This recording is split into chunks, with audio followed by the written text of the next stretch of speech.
In addition to this broader grassroots and media strategy of turning out at town halls and other healthcare events and making your support known directly to members of Congress, and so that you're also showing local and national media how many people support real healthcare reform, there's also an elite strategy where I think it's very important that if you have a blog, or if you keep a diary on another blog, or if you're just a commenter, that it's essential that we push back hard against strategies like the ones that Jane was mentioning, that Paul Begala has his op-ed in the Washington Post. Because as soon as there is no block of progressives saying they will vote against legislation unless it meets certain criteria, there is only one direction that healthcare negotiations will take, and it will never turn around. The bill will simply become weaker and weaker, and it will become weaker through every step of the process. It will become weaker as it's merged, as the three bills in the House are merged in the Rules Committee. It will become weaker when it comes out of the Finance Committee. And it'll get even weaker than that when the Senate Help and Senate Finance Committee bills are merged. And then it'll get weaker on the floor of the House. And it'll get weaker on the floor of the Senate. And then it'll get weaker when they both pass it in conference. It will get weaker every step of the way. That is exactly what has happened in the American Clean Energy and Security Act. At no step in the process for that essential climate change legislation has the bill gotten more progressive. It has gotten worse at every step, and it will continue to do so.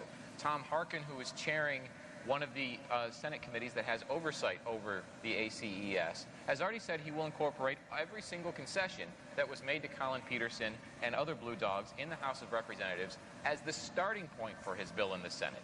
And it's only going to keep getting worse through that committee. It'll keep getting worse on the floor of the Senate. And then when the bills are merged in conference, it'll get worse and worse. There will be more giveaways to polluters. There will be lower RES standards. The Clean Air Act will be gutted even further. And God knows what else is going to end up in there on top of it. And that's going to happen in healthcare unless the progressive bloc holds. There has been pushback to the left to make bills more progressive on several occasions simply because of the progressive bloc. Instead of Senators Hagan and Bingaman in the Senate Health Committee forcing concessions to that bill, they were pushed into line. Instead of all of the concessions that Henry Waxman made to the Blue Dogs on the Energy and Commerce Committee staying in place, several of those were walked back immediately by progressives on that committee. And this is the only strategy that has ever been shown for bills to be moved to the left, to become more progressive, to become stronger. And as soon as we drop that demand, as soon as we drop that block, like Paul Begala and even President Clinton says, there is only one direction that any piece of legislation will take. It'll become worse, it'll become weaker, it'll become more pro-corporate, and we have to push back against that narrative to elites as hard as possible. And to follow up on that, it's not going to just be healthcare. This is the big first fight in which we have to draw the progressive line.